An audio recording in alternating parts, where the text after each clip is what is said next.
अस्सलाम वालेकुम। देखती आंखों और सुनते कानों को मेरा सलाम। कैसे हैं आप सब? मैं बिल्कुल ठीक हूँ, अल्लाह का शुक्र। उम्मीद है आप भी सब खैरियत से होंगे। हाँ जी, ये सुबह के 7:30 बज रहे हैं। मैं बाहर इसलिए आई हूँ कि यहाँ मुझे नज़र आया था हिरन। मैं ना किचन की खिड़की से देख रही थी काफ़ी देर से, और ये बड़े आराम से घूम रहा था। मैं बच्चों को लेके आई कि आपको दिखाऊँ। तो ये हमें देख के ना अब हमें बड़े गौर से देख रहा है और उसने अभी चले जाना है। ये हमारे गाँव में ना अक्सर नज़र आता है। ये बहुत सारे इधर उधर घूमते रहते हैं और कोई इनको ना पकड़ता है ना कुछ कहता है। तो बस ये हमारे गाँव की खूबसूरती है। यहाँ पे सड़कों पे भी ना इनके बोर्ड लगे हुए हैं, क्योंकि कई बार जहाँ से गाड़ियाँ गुजरती हैं वहाँ से जंप लगा के दूसरी तरफ जाते हैं। यहाँ बहुत ज़्यादा ग्रीन एरिया है, तो ये ऐसी चीज़ें खुलेआम घूमती हैं। तो हम देखें पाकिस्तान में हमने चीज़ें कितनी कम देखी हैं, और या सिर्फ मेरे ख्याल से चिड़ियाघर में ही देखी है हमने। लेकिन यहाँ ये खुलेआम घूमते हैं। देखें वो जा रहा है, उसने देख लिया, यहाँ खड़े बातें कर रहे हैं तो वो चला गया। अब ये आज तो अकेला ही है, लेकिन अक्सर ये ना जोड़ी होती है इसके साथ, इसका बच्चा भी होता है। बल्कि बच्चे पूछे थे मम्मा इसका बच्चा कहाँ है? मैंने कहा बेटा वो बड़ा हो गया, वो अकेला घूम रहा होगा, अम्मा अकेला घूम रही है। चलें जी, दिन का आगाज़ करते हैं। हो गया शुरू, बच्चे भी उठ गए, हालांकि छुट्टी है लेकिन ये जल्दी उठ गए हैं। तो जी यहाँ मैं बच्चों को रेडी करके इनको नहला धुला के इनको इनके बाबा के पास लेके जा रही हूँ। आज इनकी छुट्टी थी, पारसा स्कूल गई हुई है और मेरी भी काम से छुट्टी थी। मतलब जो हमारा सूबा है ना उसमें हर जगह छुट्टी थी, लेकिन जो पारसा है ना उसका सूबा चेंज हो जाता है। हालांकि यहाँ से 20 मिनट का है उसका निकश टाइम, लेकिन वो सूबा बदल जाता है। तो हेसन में नहीं था, बादल उदरबर्ग में छुट्टी थी। तो बच्चों की छुट्टी है किंडरगार्टन से, स्कूल से, और मेरी भी काम से छुट्टी है। तो हम जा रहे हैं इनके बाबा के पास। मौसम बहुत गर्म है, अच्छी खासी गर्मी है, खुला मौसम है। 9 बज रहे हैं इस वक्त, ज़्यादा टाइम भी नहीं हुआ, लेकिन बहुत तेज़ धूप है। वो आज फिर शॉपिंग करके आए थे पिज़्ज़े की, और मुझे उनकी हेल्प करवानी थी। मतलब वो जो बड़ी बड़ी तैयारी करवानी, जो मैंने आपको दिखा चुकी हूँ, तो वो मैंने आज तैयारी करवानी थी उनके साथ।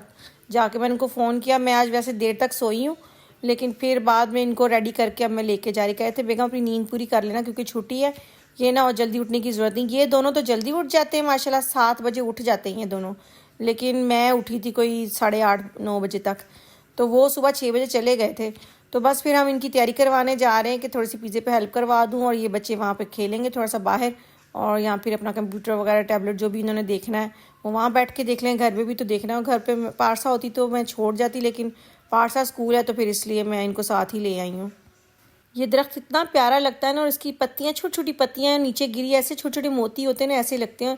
बाहर है ना, अभी बड़ा हसीन है यहाँ का सारा मंजर, हर तरफ हरियाली हरियाली, आंखें ठंडी हो जाती हैं। कहते कभी भी नज़र नहीं ख़राब होती है जिनकी जी। ये देखे मैं आ गई हूँ किंडर क्लिनिक। क्यों आई हूँ जी? बहुत ज़्यादा परेशानी एकदम से आ पड़ी।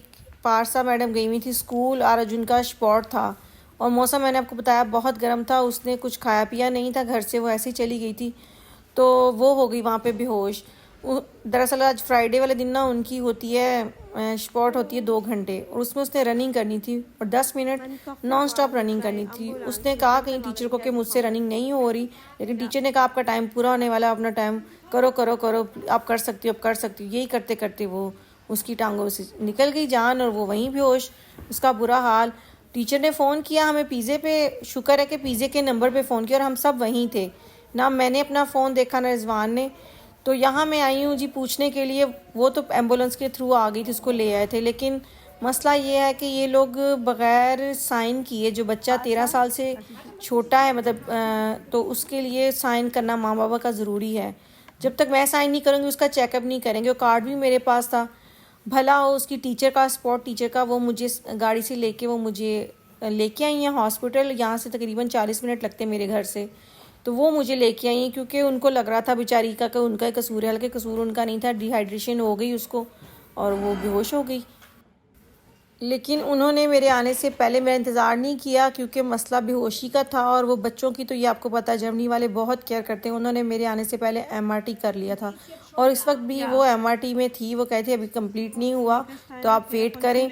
और यहाँ पे नया मसला हो गया कि वो पारसा ने पता नहीं बेहोशी में क्या नाम बताया क्या नहीं। वो देओल बताना था, उसने देओ लिख दिया उन्होंने, और जो उसकी डेट ऑफ बर्थ होती है वो उसकी 2010 थी, इन्होंने 2012 लिखी हुई थी। और सारा जो उसकी अब रिपोर्ट जो उन्होंने ब्लड लिया जो भी किया वो सारा ना देओ और 2012 वाले बच्चे के उस पे जा रहा था, और वो भी इनके डेटा में था वो लड़का। तो उन्होंने अब सबसे पहले उन्होंने कहा कि ये सब कुछ चेंज करें, वरना जितना भी चेकअप और जितना भी उसका वो रिज़ल्ट आएगा ना जो रिपोर्टों का, वो सारा उस बच्चे की रिपोर्ट में सेव होता जाएगा, और ये डेटा ठीक नहीं है। तो आप सबसे पहले ना इसका नंबर वगैरह चेंज करें सब कुछ। तो यहाँ आधा पौना घंटा लग गया था, लेकिन वो तो लगना ही था क्योंकि पारसा के पास मुझे जाने की इजाज़त नहीं थी, उसका भी एमआरटी हो रहा था। तो इस बेचारी ने कोई आधा पौना खप के सारा चेंज करवाया और फिर मुझे ये लेके गई पारसा के पास। उन्होंने रिजवान को फ़ोन किया, उनको समझ नहीं आई थी क्या क्या रहे हैं। उनकी टीचर ने फ़ोन किया कि आप अपनी बेटी को ना अपने हॉस्पिटल वो जा रही है और आप वहाँ पहुँच जाएँ। उनको समझ, उन्होंने मुझे फ़ोन दिया और मेरी अब ऐसी तबीयत हो गई कि मैं कोई परेशानी की बात नहीं सुन सकती। मेरे तो अपना बुरा हाल। और आप यकीन करें, जब भी मैं कोई ख़बर सुनती हूँ ना मुझे चक्कर आने लग, मेरी आंखें के आगे अंधेरा और बुरा हाल। अब मैं 15-20 मिनट, उसने कहा मुझे टीचर ने कि मैंने कहा मैं अगर जाती हूँ बस के थ्रू तो मुझे 2 घंटे लग जाएंगे। और उन्होंने कहा कि अगर आप साइन नहीं करेंगी तो वो वहाँ चेकअप नहीं करेंगे, ले तो जाएंगे लेकिन चेकअप नहीं करेंगे। अब मुझे और टेंशन बनी हुई कि पता नहीं उसको क्या हुआ है। वो कहते इसको सांस नहीं आ रहा, वो सांस नहीं ले पा रही और उसकी आंखें गोल गोल घूम रही हैं, पता नहीं क्या मसला, वो देख नहीं पा रही, किसी को पहचान नहीं रही। मेरे तो बस बुरा हाल, मेरे अपने हाथ पांव फूल गए। मैं रिजवान को कहूँ बच्चे अब रिजवान के पास, उस वक्त काम का टाइम, वहाँ पे तैयारी करनी थी और पिज़्ज़ा खोलने का टाइम हो गया। मेरे तोते उड़े हुए, क्या करूँ। और अपनी तबीयत भी मेरी ऐसे, मैं अकेले तो जा ही नहीं सकती थी, क्या कहते हैं हॉस्पिटल। वो तो उसकी बेचारी टीचर ने मुझे कहा कि मैं 15 मिनट में आपको लेने आ रही हूँ, आप चीज़ें वगैरह रेडी रखें, उसका कार्ड वगैरह। फिर मैं थोड़ा सा, मेरे सांस में सांस आया और मैंने कहा चलो उसको ले गए। और ये भी भला उनका कि उन्होंने चेकअप शुरू कर दिया, तो उन्होंने मेरा इंतज़ार नहीं किया, क्योंकि फिर भी हमें 1 घंटा लग ही गया था। वो मुझे लेने आई, फिर हम गए और उसकी वजह से पार्सा की वजह से उन्होंने क्लास भी अपनी ख़त्म कर दी, स्कूल फिनिश हो गया, बच्चे घर चले गए। और वो मुझे लेके फिर कहती कि मैं इसको लेके ना तो मैं वहीं से अपने घर चले जाऊँगी, मैं इसको हॉस्पिटल छोड़ देती हूँ। बस उन्होंने मुझे हॉस्पिटल ड्रॉप किया और ख़ुद वो चली गई। वो बहुत परेशान थी कि मुझे प्लीज़ बता देना कि क्या हुआ पारसा के साथ। अब हम ये मुझे लेके जा रही जहाँ पारसा का एमआरटी हो रहा है। तो अल्लाह का लाख लाख शुक्र है कि सर में ऐसा कोई मसला नहीं था, क्योंकि वो कहते कि चक्कर क्यों आया, तो ऐसा कोई मसला नहीं हुआ, सब ठीक था। अब उसके बाद बाकी उन्होंने टेस्ट करने थे और पारसा को भी पता नहीं कितने दिन हॉस्पिटल रहना था और छोटे बच्चे घर, मेरी तो टेंशन से बुरा हाल। पहले तो सबसे पहले मुझे ये था कि मैं जाके पारसा को देखूं वो कैसी है। सॉरी के लिए कि हमने साइन आपके साइन के बगैर ही चेकअप कर लिया, उसके लिए। और एक उन्होंने सारी इन्फॉर्मेशन लेनी होती, क्योंकि बच्चों को क्या बीमारी है, क्या है वो कर सकते हैं, उनको कोई मेटाल की चीज़ तो नहीं उनके कहीं लगी हुई, कहीं दिल में कोई हार्ट प्रॉब्लम, क्योंकि उनके पास तो कोई ऐसा नहीं। तो वो सारे सवालों के जवाब देने, उसको किसी चीज़ से एलर्जी तो नहीं है, ये सारे सवालों के जवाब अगर उनको पहले पता होते तो वो बेफिक्र होके कर लेते हैं एमआरटी। लेकिन फिर भी उन्होंने किया क्योंकि वो मेरा इंतज़ार नहीं कर सकते थे। तो बस ये फार्मूला मुझसे उन्होंने फिल करवाया और शायद साइन लिए कि सॉरी हमने आपकी इजाज़त के बगैर आपकी बेटी का चेकअप कर लिया, तो आपको किस चीज़ में कोई मसला तो नहीं हुआ, अगर आपको एतराज़ है तब बता सकती हैं, लेकिन अगर आपको एतराज़ नहीं तो प्लीज़ साइन कर दें। और इसको किसी किस्म से एलर्जी तो नहीं है। मतलब 100 सवाल होते हैं, ये तो हर डॉक्टर नहीं पूछनी होते, वही इन्होंने मुझे दिया था तो मैंने साइन करके दे दिया था। और इसके बाद फिर मैं पारसा के पास गई। ये मुझे फार्मूला दे दिया है, अब इसको फुल करके उनको देना है, क्योंकि उन्होंने बगैर मेरी परमिशन के बच्ची का चेकअप कर लिया है, तो अब उसके लिए उनको पेपर फुल करने पड़े। चलें जी। अब पारसा के पास लेके जाने से पहले ये डॉक्टर वो हैं जिन्होंने एमआरटी किया था, तो वो मुझे बता रहे थे कि हमने जो एमआरटी किया उसमें जो कंट्रास्ट होती हैं, जो शुआएं होती हैं, वो बच्चे की बॉडी पे बाद में क्या क्या हो सकता है। उसकी बॉडी भी रेड हो सकती है, उसको कोई भी मसला हो तो आपने डॉक्टर को बताना है। सॉरी हम लोगों ने नोट फाल में कर दिया, इमरजेंसी में कर दिया, लेकिन ये बाद में किसी किसी को मसला होता है 1 घंटे के बाद ना, तो हो सकता है कोई मसला हो, तो जब ये अपने कमरे में ले जाएं इसको, कोई मसला हो तो प्लीज़ डॉक्टर को ज़रूर बताएं। और क्या कैसे किया, मैंने कहा मुझे पता है, मेरे तो 2-3 दफ़ा हो चुके हैं, तो इसलिए कोई मसला नहीं है, मैं समझ सकती हूँ। तो फिर भी उन्होंने मुझे थोड़ी बहुत इन्फॉर्मेशन दी कि जी हम क्यों किया और क्या होगा और ये और वो। फिर मुझे ये पारसा के पास लेके आए, शुक्र है मेरी जान में जाने, उसको होश था, लेकिन उसकी आंखें बहुत बुरी हालत थी उसकी, मतलब लग रहा था कि उसमें अभी भी जान नहीं। अब यहाँ से इसको लेके गए हैं एक और कमरे में, मतलब ये इसका वो कमरा नहीं था जहाँ पे इसको रखना है, और डॉक्टर्स के पास लेके गए। ये लोग ना इन्फॉर्मेशन बहुत ज़्यादा, पेपर वर्क बहुत ज़्यादा होता है इनका, और ये अच्छी बात है कि हर चीज़ की छोटी छोटी बारीकी में जाके, ये मैं ही लेके जा रही हूँ उसका स्टैंड, क्योंकि वो बेचारी 2 थी, मैंने कहा ये मैं साथ लेती हूँ। उसकी ड्रिपें वगैरह लगाई उन्होंने, एंटीबायोटिक दिया, पता नहीं क्या कुछ किया, इतने इंजेक्शन, इतने कैनोला लगाए और ड्रिपें लगाई, ब्लड प्रेशर उसका बार बार चेक कर रहे। तो ये अब उसको डॉक्टर के पास लेके जा रहे हैं, तो मैंने कहा चले मैं आपके साथ चलती हूँ। फिर यहाँ पे तकरीबन हम इन्होंने 2 घंटे और उसका पता नहीं क्या कुछ ट्रीटमेंट किया, और उसके बाद ना इसकी ना रीढ़ की हड्डी में उन्होंने ना मुझसे पूछ के साइन करवाए, जैसे हम लोगों के ऑपरेशन होते हैं तो रीढ़ की हड्डी में इंजेक्शन लगता है ना, कहते इसमें कोई पानी ना हो जिसकी वजह से इसके सर में कोई हुआ है, तो हमने वो भी चेक करना है। मतलब इन्होंने A to Z अब इसका सारा चेकअप करना है कि हमें पता चले ये बेहोश क्यों हुई है। तो अब वो उन्होंने किया था और वो बाकायदा ऑपरेशन की तरह सारे पहन के कपड़े शपड़े, तो देख के डर लगने लग जाता है। तो बेचारी ये स्पॉट के कपड़ों में ही उसको ऐसे ही ले आया। सारा बैग वो उसकी टीचर वगैरह मुझे दे गई थी इसका, और जो दूसरा बैग था किताबों वाला वो बाद में इसकी दोस्त दे के गई है।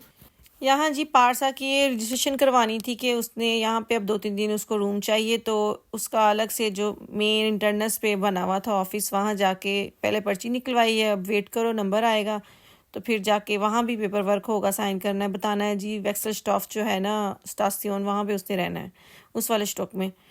तो शुक्र है कि इससे कोई था नहीं वहाँ पे, मेरी बारी डायरेक्ट ही आ गई थी। इतना पेपर वर्क होता है कि इंसान टेंशन में होता है, ऊपर से इन लोगों के पेपर वर्क, साइन, इन्फॉर्मेशन बहुत ज़्यादा। ये देखें पारसा देओल के नाम का उन्होंने मुझे दिया बांड, मुझे हाथ पे बांधने वाला पेशेंट के, और एक वो जो पेपर उन्होंने साइन करवाए थे, तो वो तो ले गए थे। मुझे रूम नंबर फिर पता ही नहीं था कहाँ है। फिर मैं जाके वहाँ रिसेप्शन से जाके पूछा है कि पारसा आई, उनका जी हाँ जी 20 नंबर कमरा है उसका।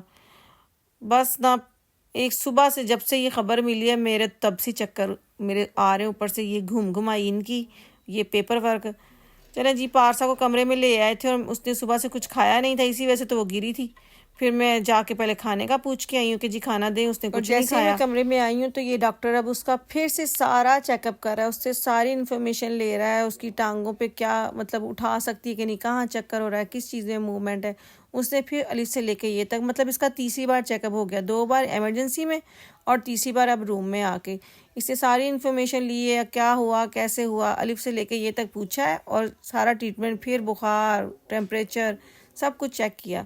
और अभी पारसा फ़िलहाल तो बिल्कुल अकेली है कमरे में, तो मुझे नहीं लगता आज कोई आएगा, शायद कल या परसों कोई आए। फ़िलहाल वो अकेली है कमरे में, तो देखते हैं कैसे उसका टाइम गुजरता है, क्योंकि मैंने तो अब घर जाना है।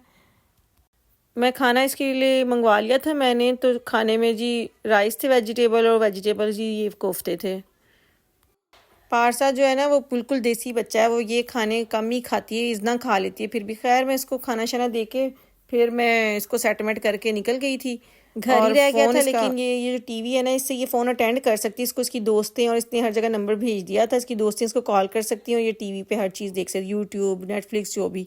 तो खैर मैं इसको छोड़ के बस निकल गई थी। फिर मैं टेंशन तो थी, लेकिन अल्लाह का शुक्र है कि वो थोड़ी समझदार है, वो खुद ही डॉक्टर को बता देगी, और वो उसको बेल भी दी हुई थी उन्होंने। मैं अब जा रही हूँ घर, इंशाल्लाह आपसे अगले व्लॉग में मुलाकात होगी। मुझे अपनी दुआ में याद रखिएगा, अपना बहुत सारा ख्याल रखिएगा, और दुआ कीजिएगा कि पारसा भी इंशाल्लाह जल्दी से सेहतमंद होकर घर आ जाए।